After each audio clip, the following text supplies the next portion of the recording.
Il est 23h, bonsoir à tous, merci de votre attention. Voici les titres à la une de l'actualité de ce vendredi. Ce vendredi 2 avril 2021, le Premier ministre Patrick Achi s'est rendu à Korogo pour prendre part aux funérailles traditionnelles de l'ex-Premier ministre Amadou Gon Coulibaly. Il a été accueilli à l'aéroport par les autorités administratives et quelques membres de la famille Gon Coulibaly. Les funérailles de l'ex-chef du gouvernement continuent jusqu'au 11 avril 2021. Semaine de Pâques, aujourd'hui vendredi saint, précédant le jour de Pâques, marquant le jour de la crucifixion, de la mort et de la mort de Jésus-Christ. À la cathédrale Saint-Paul du Plateau, à la paroisse Saint-Michel d'Adjamé, ils étaient environ 1000 personnes à participer au traditionnel chemin de croix. À suivre dans cette édition, le reportage de Sephora Zegui. Après l'attaque survenue contre un poste de la gendarmerie dans le département de Téhini, dans la région de Bouna, par des individus armés non identifiés, attaque ayant causé la mort d'un gendarme, les populations se remettent progressivement du choc. La vie a repris timidement son cours normal dans cette partie du pays. À suivre le point de notre reporter Léon Brou. Voilà pour l'essentiel. Oui, bonsoir à tous. Avant de passer en revue les pages de l'actualité annoncée, sachez que ce vendredi, la première dame Dominique Ouattara était à l'hôpital mère-enfant de Bingerville pour s'imprégner du déroulement de la mission de chirurgie pédiatrique réparatrice des sténoses caustiques de l'œsophage. Cette pathologie concerne les enfants ayant l'œsophage endommagé suite à la consommation accidentelle de produits corrosifs. Une mission gracieusement prise en charge par la Fondation Children of Africa en partenariat avec l'ONG internationale La Chaîne de l'Espoir. Démarrée depuis le 28 mars dernier, cette mission concerne 19 enfants. Grâce à ces interventions chirurgicales, les enfants malades bénéficieront soit d'une endoscopie ou soit d'un remplacement œsophagien afin de s'alimenter normalement. Le compte-rendu de notre reporter, Mama Traoré. L'air inquiète, Mama multiplie les invocations. Il en est ainsi depuis des heures. Mama prie en effet pour sa sœur cadette de 19 ans qui subit au même moment à l'hôpital mère-enfant de Bingerville une intervention chirurgicale de remplacement œsophagien. Idem pour l'enfant de Bénédicta, une béninoise que nous retrouvons dans la chambre voisine d'hospitalisation. Tout ce qui doit se passer, ça dure 8 heures. Et depuis 8h31, elle est rentrée au bloc. Donc, vous ne faites que prier depuis longtemps. Je ne fais que prier depuis longtemps. Je fais ce que je veux, ma petite connaissance, c'est ce que je mets en pratique. On se pose la question, on se dit, mais quand est-ce que ça là va finir, tout ça. En tout cas, tu ne peux rien faire. Avec ça, on ne peut rien faire. Tu ne peux pas sortir, tu ne peux pas aller parmi les gens, tu es seul, tu veux lui donner à manger, tu te caches pour lui donner à manger. Donc, on est stressé, tout ça là, on n'est pas à l'aise. Malgré l'angoisse, l'espoir est permis. La mère de la petite Berikia peut l'attester. Opérée lundi dernier de la sténose caustique de l'œsophage dont elle souffrait, cette petite de 3 ans et demi reprend peu à peu goût à la vie. Elle a bu de l'eau ce matin, ils ont retiré les tuyaux, les appareils qui étaient branchés, ils ont tout retiré ce matin, elle a bu de l'eau. Même tout à l'heure, elle vient de prendre de l'eau, même elle a bu de l'eau. Et ils m'ont dit que le jour à suivre, elle allait commencer à manger. Soigner des enfants ayant accidentellement ingéré des substances corrosives est à la fois délicat et coûteux. C'est pourquoi la Fondation Children of Africa de la première dame Dominique Ouattara et l'ONG internationale La Chaîne de l'Espoir ont entrepris cette mission de chirurgie pédiatrique réparatrice de l'œsophage. C'est la 3e du genre en 2 ans. Ces enfants sont complètement pris en charge, c'est gratuit. Et ce sont des enfants qui jusqu'à présent ne pouvaient pas ni manger ni boire, parfois depuis plusieurs années. Et c'était très émouvant de les voir et de voir surtout le témoignage des parents. Donc j'étais très heureuse de cette visite. Démarrée le 28 mars dernier, cette mission s'achève le 4 avril prochain. Les enfants concernés subiront soit une endoscopie, soit un remplacement œsophagien pour leur permettre de s'alimenter normalement. Et puis, premier titre de ce journal, nous lisions à l'instant, le Premier ministre Patrick Achi s'est rendu à Korogo ce vendredi 2 avril 2021 pour prendre part aux funérailles traditionnelles de l'ex-Premier ministre Amadou Gon Coulibaly. Arrivé dans la matinée peu avant 11h, il a été accueilli à l'aéroport par les autorités administratives et quelques membres de la famille Gon Coulibaly, comme vous pouvez le constater sur ces images. À ses côtés, plusieurs membres du gouvernement, une délégation du RHDP. Il est allé traduire à la famille de l'ex-Premier ministre Amadou Gon Coulibaly la compassion du chef de l'État, Alassane Ouattara, et du gouvernement. Rappelant que les funérailles de l'ex-chef du gouvernement continuent jusqu'au 11 avril 2021. Et toujours dans l'actualité en rapport avec le chef du gouvernement Patrick Hachi, dans le nord du pays, dans la nuit du mercredi 31 mars au jeudi à 1er avril 2021, un accident de la circulation a fait 20 morts, une soixantaine de blessés sur l'axe Ferké-Ouangolodougou. Les blessés et les familles des disparus ont reçu ce vendredi la compassion, le soutien du chef de l'État à plus de 20 millions de francs CFA remis par le Premier ministre à titre de contribution du président Alassane Ouattara de l'État aux obsèques des décédés et aux soins médicaux des victimes. Patrick Hachi a lui-même effectué le déplacement de Ferké-Sédougou aux côtés des blessés et des familles des disparus. Léon Brou. Dépêché par le président Alassane Ouattara, le Premier ministre Patrick Hachi à l'hôpital général de Ferké-Sédougou. Urgence chirurgicale et autres services d'hospitalisation visités. Question pour le chef du gouvernement de s'enquérir de l'état de santé des blessés de l'accident mortel du 1er avril 2021, leur traduire la compassion et le soutien du chef de l'État, mais aussi comprendre les circonstances de ce drame. Encore 10 internés à l'hôpital général de Ferké-Sédougou sur les 62 blessés de l'accident qui a fait 20 morts, dont 15 sur le coup. Aux familles de ces disparus, également rencontrées par le Premier ministre, réconfort du président Alassane Ouattara. Monsieur le Président de la République Alassane Ouattara, qui a bien voulu nous dépêcher ici pour venir vous dire Yako. Yako au nom de la nation ivoirienne, Yako en son nom propre. Il partage avec vous ces moments de peine et de douleur. Vous allez avoir à faire face à un certain nombre de contraintes, de charges. Il m'a également délégué afin de pouvoir vous apporter le soutien de la nation, son soutien, le soutien du gouvernement. Plus de 20 millions de francs CFA, la participation du chef de l'État aux soins des blessés et aux obsèques des morts, une contribution fort appréciée. Ce qui peut réconforter quelqu'un qui perd un être cher, c'est très souvent la personne de certaines personnalités auxquelles vous ne vous attendiez pas. Mais votre présence ici aujourd'hui avec Madame la ministre et toutes les personnalités qui vous accompagnent remonte le moral de ces familles. Je voudrais très sincèrement, en leur nom à tous, vous dire merci. La récurrence des accidents de la circulation aussi gravissime inquiète le chef de l'État, avoue le Premier ministre pour qui des mesures s'imposent. Les enquêtes sont diligentées pour comprendre dans quelles circonstances, dans quelles conditions ce drame est survenu, afin que les mesures appropriées au niveau administratif et judiciaire éventuellement soient prises. Et surtout, faire en sorte à l'avenir de prendre toutes les mesures pour préparer le drame de ce événement. L'accident mortel de Ferké-Sédougou résulte de la collision entre un cas d'une compagnie de transport et un camion remorque. Il est survenu ici à Nambonka, sur l'axe Ferké-Sédougou-Ouangolodougou, aux environs de 4 h du matin, jeudi 1er avril 2021.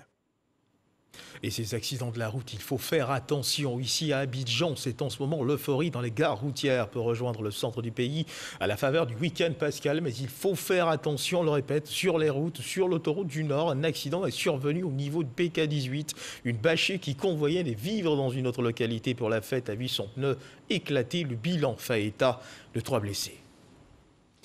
Autre triste nouvelle que cette attaque survenue contre un poste de la gendarmerie nationale dans le département de Téhini, dans la région de Bouna, par des individus armés non identifiés. Cette attaque a causé la mort d'un gendarme. Quand un autre a été blessé, les populations se remettent progressivement du choc. La vie a repris son cours normal, mais timidement, dans cette partie du pays. Reportage. Campement Vieux Karim. Situé à 17 km du village de Kolobogo dans le département de Téhini, appartenant à la région de Bouna. Ici, les populations se remettent peu à peu de leur choc. Leur campement, voisin au Burkina Faso, a été la cible d'individus armés non identifiés qui ont attaqué un poste de gendarmerie.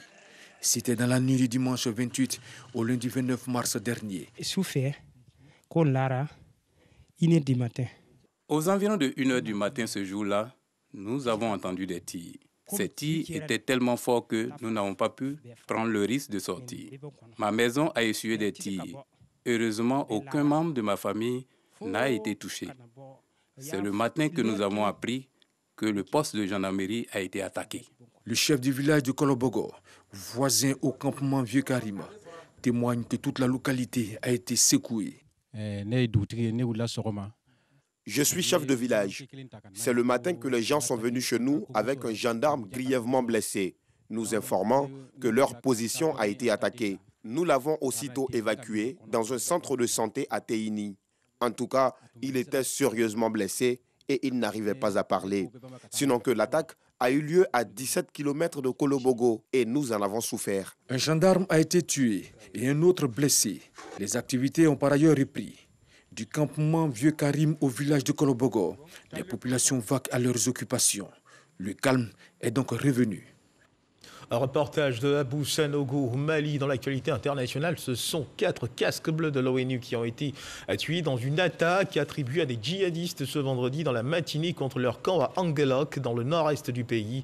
Annonce qui a été faite par la mission des Nations Unies au Mali, la MINUSMA. Il s'agirait de membres du contingent tchadien déployé dans cette localité située à environ 200 km de la frontière algérienne. Et puis, ouvrons à présent le chapitre religion de cette édition.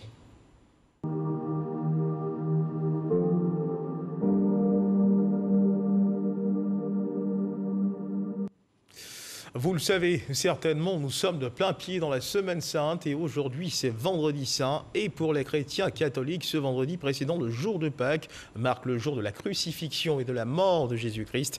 À la cathédrale Saint-Paul du Plateau et à la paroisse Saint-Michel à Dadjamé, ils étaient environ 1000 personnes à participer au traditionnel chemin de croix.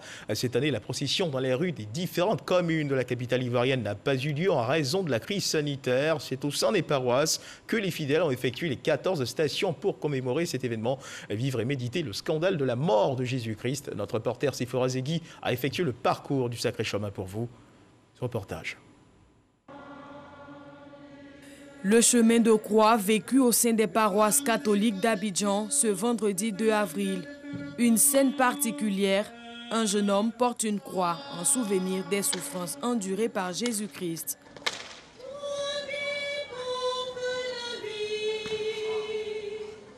Nous t'adorons, Christ, et nous te bénissons.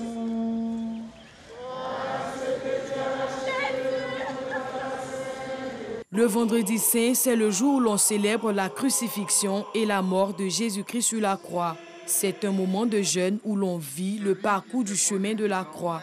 Cette journée est une tradition qui consiste à méditer sur la passion de Jésus depuis son arrestation au Jardin des Oliviers jusqu'à sa mort sur la croix de Golgotha.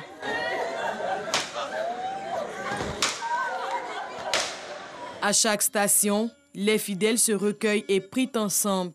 Cette commémoration rassemble chaque année une foule d'habitués.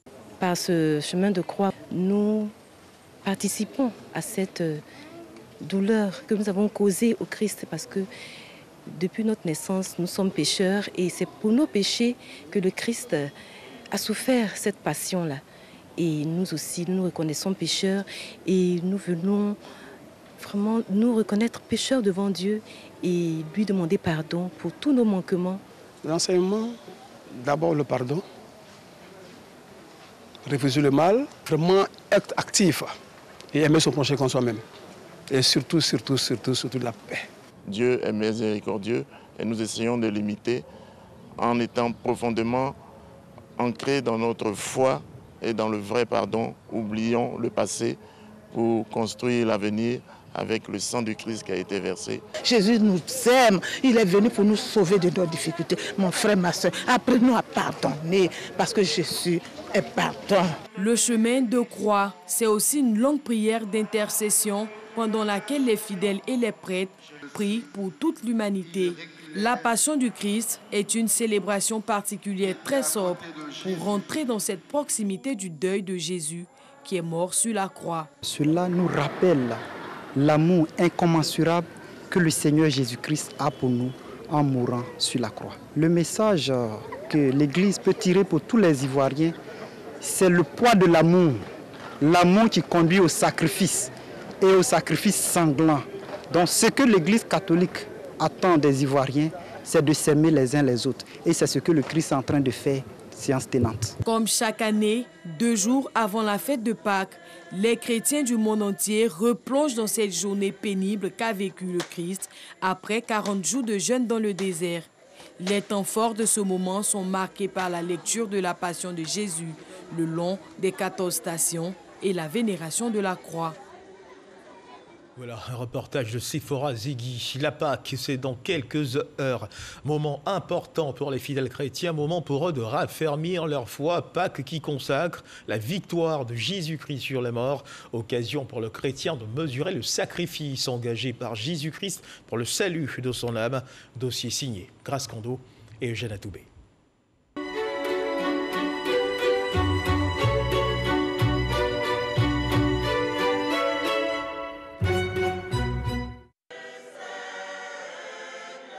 Nous sommes vendredi saint, à 2 jours de la fête de Pâques célébrée ce dimanche. Pour les chrétiens, un jour de profonde signification. C'est le dernier virage d'une période au cours de laquelle les chrétiens sont invités à raffermir leur foi et à demeurer dans les pas de Jésus. Ce moment-là est un moment très très important pour tous les chrétiens qui acceptent d'être dans des conditions du soleil, pour vraiment dire au Seigneur, pardon, nous reconnaissons pécheurs. C'est un exemple pour nous, surtout nous chrétiens, pour suivre toujours son exemple. C'est vrai que nous ne pouvons pas aussi aller à la croix, nous pouvons par son sacrifice avoir une bonne relation avec nos frères et nos sœurs. C'est un modèle à imiter.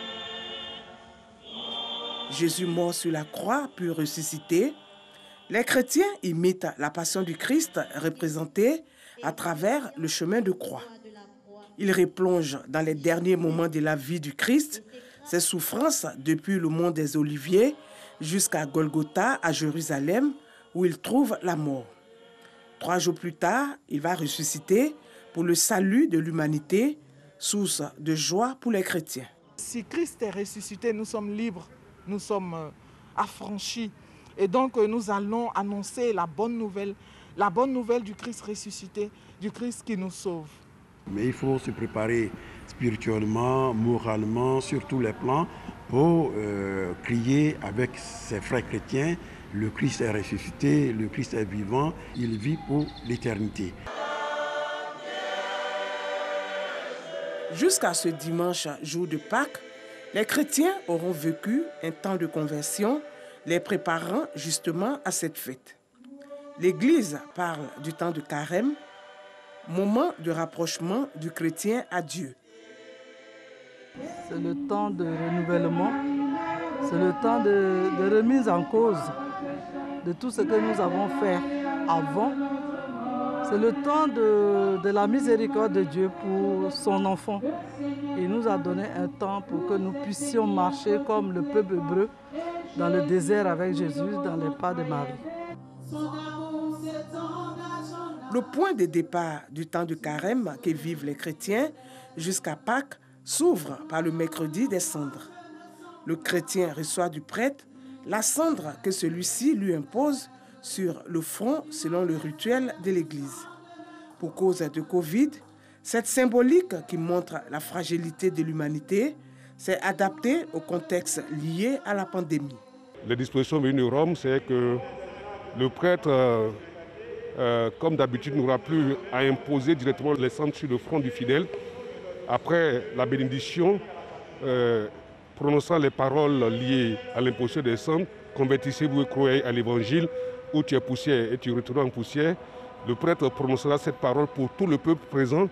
Et ensuite, le prêtre et les ministres chargés de mettre la cendre sur le front vont recevoir les fidèles, bien sûr couverts de leur cache-nez, et déposeront directement les cendres sur la tête ou sur les cheveux, pour ne pas avoir de contact physique avec les fidèles. Tout le temps que dure la période pascale, les chrétiens observent le jeûne assorti de prières, méditation, privation et renonciation. À la clé des prises de résolution dans une perspective de changement. Le chrétien se trouve dans la joie de la conversion. Nous avons pris des résolutions durant tous ces jours, mais nous n'avons pas forcément suivi cela. Cette semaine sainte est l'occasion favorable encore de nous racheter. De nous racheter parce que les ouvriers de la dernière heure ont eu le même salaire que ceux de la première heure. Donc cette semaine est pour nous l'occasion encore de nous rapprocher encore plus du Christ. Je vous salue Marie, pleine de grâce. Le Seigneur est avec vous. Vous êtes bénie entre toutes les femmes. L'apostolat Fierte de la communauté mère du Divin Amour en pleine récitation du rosaire. En cette période particulière, ces consacrés adressent des prières à Dieu par l'intercession de la Vierge Marie. Ici, l'intention est claire, arriver à Jésus par Marie. Le temps de carême commande aux chrétiens d'être dans des dispositions nouvelles au nom de leur baptême. L'objectif pendant ce temps de carême, c'est particulièrement accompagner le peuple de Dieu, accompagner les chrétiens à bien vivre ce temps qui est vraiment un temps spécial pour tout chrétien. Ce temps qui nous rapproche encore plus de Dieu, ce temps qui nous permet de faire un cœur à cœur avec notre Seigneur. Les chrétiens, chacun selon ses capacités et ses forces, acceptent de vivre 40 jours de preuve à la recherche de salut. Ce salut qui vient de Jésus par sa victoire sur la mort ce dimanche de Pâques. Tous ensemble, ils chanteront Alléluia sur le ton consacré à l'espérance. Et pour accompagner, mieux soutenir les fidèles catholiques du Haut-Sassandra, précisément ceux de Daloa en cette semaine sainte, le chef de l'État, Alassane Ouattara, a offert des dons vivres et en non-vivres. C'était dimanche dernier, des dons remis par la secrétaire d'État chargée des droits de l'homme, Aimé Zébéiou, responsable de l'Église catholique de la ville, Alassane Koulibaly, Mamadou Kouassi. La secrétaire d'État Aimé Zébéiou au centre d'accueil du César de Daloa. Elle y est les mains chargées de prison de la part du chef de l'État. Des cartons d'huile, de savon, du riz et bien d'autres produits. À travers ce geste, le président de la République, Alassane Ouattara, veut apporter son amour aux chrétiens catholiques du Haut-Sassandra dans un esprit de partage en cette période de carême chrétien.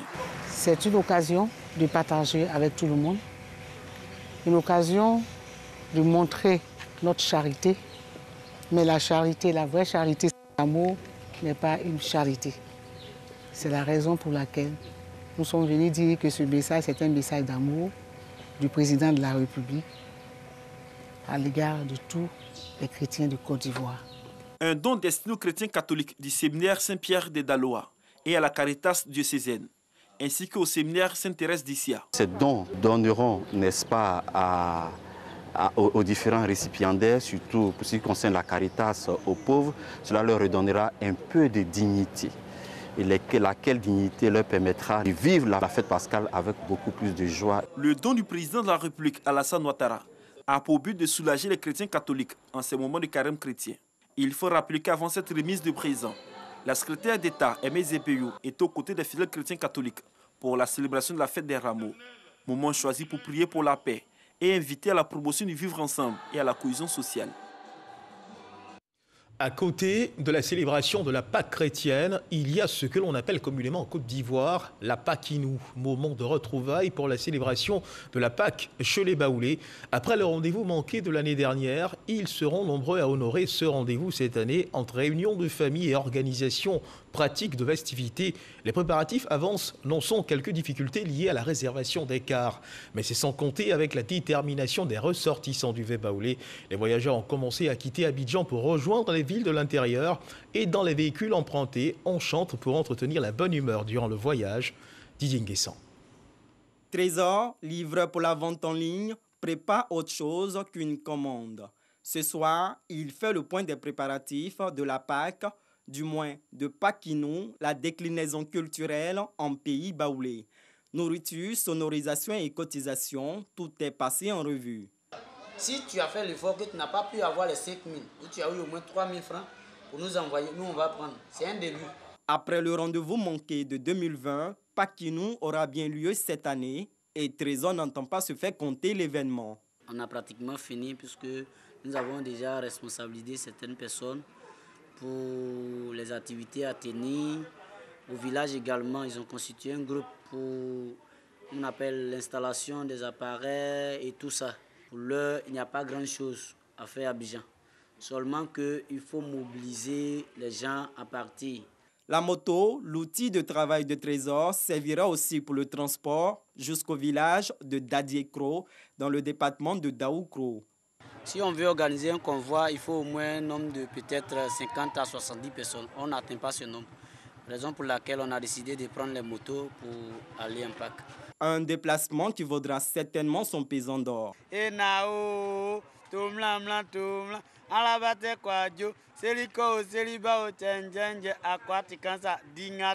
À bientôt. Contrairement à Trésor, d'autres organisateurs de Paquinou cherchent encore un moyen de transport. Epiphane est chargé d'organiser un convoi pour sa communauté. Après une vingtaine de minutes d'échange avec un propriétaire de car, rien n'est gagné d'avance. Le monsieur il a 2 cars de 35 places, ce qui nous arrange d'ailleurs. Maintenant, il nous demande d'envoyer la moitié aujourd'hui maintenant pour pouvoir être sûr d'avoir le car. Les 2 cars nous reviennent normalement à 840 000. Voilà, donc nous devons avancer normalement 420. Voilà, pour être sûr d'avoir le car et puis comme ça, avant le départ, on verse la totalité. On repart pour revenir demain pour espérer avoir les cars. Le car ira au plus offrant. Il faut donc être créatif. Yopougon, place Figayo, à 72 heures de Paquinou, l'espace se transforme en une gare routière. Avant le départ des convois pour l'intérieur du pays, les bagages sont chargés et on n'oublie pas de faire des provisions. Alors, ce matin, nous sommes venus à l'aéroport des Baoulés pour décoller, pour aller saluer les parents pour la Pâques 2021. Pour 2021, on s'est dit que peut-être qu'il allait encore nous confiner. Et Dieu merci, on s'est réveillé le matin, bim, il n'y a rien. Il dit OK. Donc on a commencé à réactiver nos membres.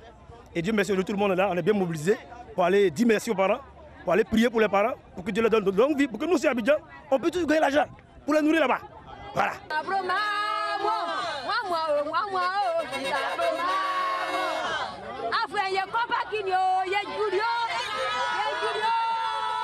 À quelques mètres de Figayo, la place CP1.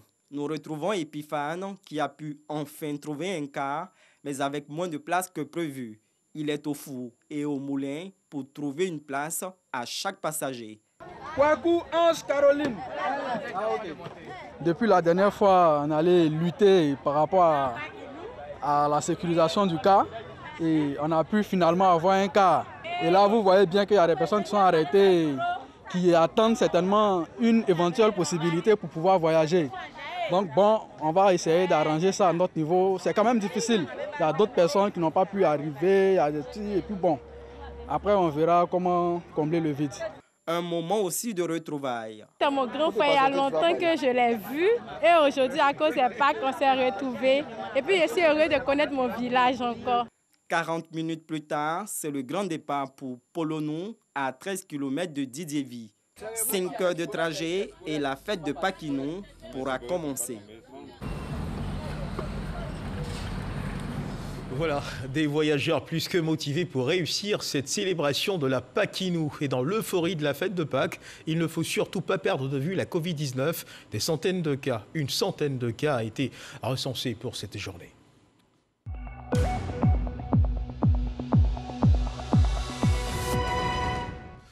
Et le ministère de la Santé et de l'Hygiène publique a enregistré ce vendredi 2 avril 119 nouveaux cas de Covid-19 sur 4046 échantillons prélevés, soit 2,9% de cas positifs, 488 guéris et 3 décès. À la date donc du 2 avril 2021, la Côte d'Ivoire compte donc 44 445 cas confirmés, dont 41 281 personnes guéries, 250 décès et 2914 cas actifs. Le nombre total d'échantillons est de 528 303. Le 1er avril, 2522 personnes ont été vaccinées avec un total de 45 247 personnes vaccinées contre la Covid-19. Du 1er mars au 1er avril, dont 72 ont reçu la deuxième dose, donc complètement vaccinées. Le ministre de la Santé et de l'Hygiène publique invite toutes les personnes de plus de 18 ans à se faire vacciner dans les centres de vaccination. La vaccination contre la Covid-19 est gratuite et volontaire.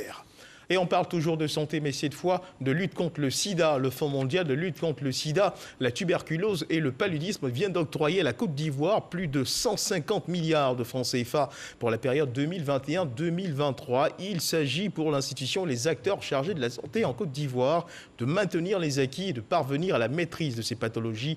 Evelyne Yeboué, Godefroy Okambawa. La lutte contre ces trois maladies connaît une avancée significative en Côte d'Ivoire. Ce fonds de plus de 150 milliards de francs CFA octroyé par le Fonds mondial de lutte contre le sida, la tuberculose et le paludisme permettra de maintenir les acquis et parvenir à la maîtrise de ces pathologies. Ce que nous attendons de ces principaux bénéficiaires, c'est qu'ils puissent utiliser l'argent comme il le faut, c'est-à-dire pour pouvoir toucher les populations vulnérables, les populations qui sont atteintes de ces maladies-là, pouvoir leur permettre d'avoir un bien-être. Ces nouvelles subventions vont s'étendre sur la période 2021-2023 et les autorités en charge de la santé s'engagent à œuvrer pour l'atteinte des objectifs. Ce nouveau cycle de financement est un financement important pour nous. Ça va permettre de continuer ce que nous avons commencé et permettre aux Ivoiriens d'avoir des soins de qualité en matière de VIH, en matière de tuberculose et surtout en matière de paludisme. Depuis 2003, la Côte d'Ivoire a pu mobiliser auprès du Fonds mondial plus de 540 milliards de francs CFA pour une réponse efficace contre ces maladies. La troisième édition de la foire commerciale de la CEDEAO se tient à Abidjan depuis jeudi dernier. Une vingtaine d'exposants venus de toute l'Afrique de l'Ouest pour participer à cette foire. Une foire ouverte au grand public, Lanciné Bakayoko.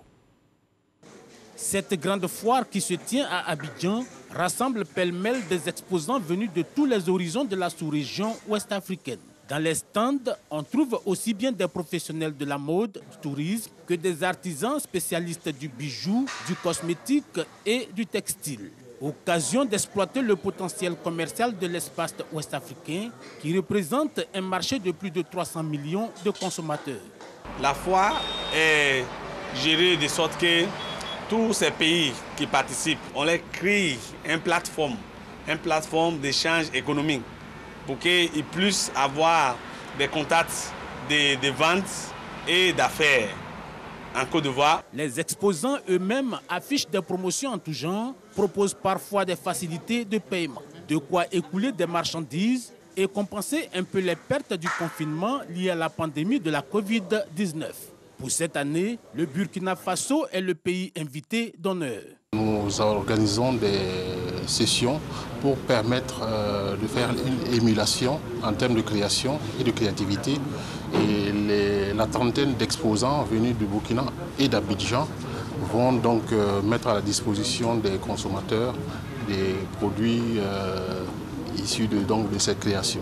Cette manifestation commerciale communautaire est une opportunité pour le secteur privé, notamment des PME, de réaffirmer son engagement à la construction d'une union économique durable à travers l'intégration réussie des agents économiques.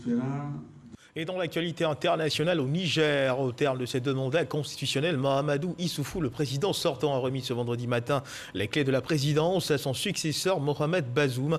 Dans son tout premier discours, le nouveau président a rendu un hommage appuyé à Mahamadou Issoufou qui passe la main après 10 ans de pouvoir. Et c'est sur cette information que se referment les pages de cette édition. Merci de nous avoir suivis. Dieu garde la Côte d'Ivoire.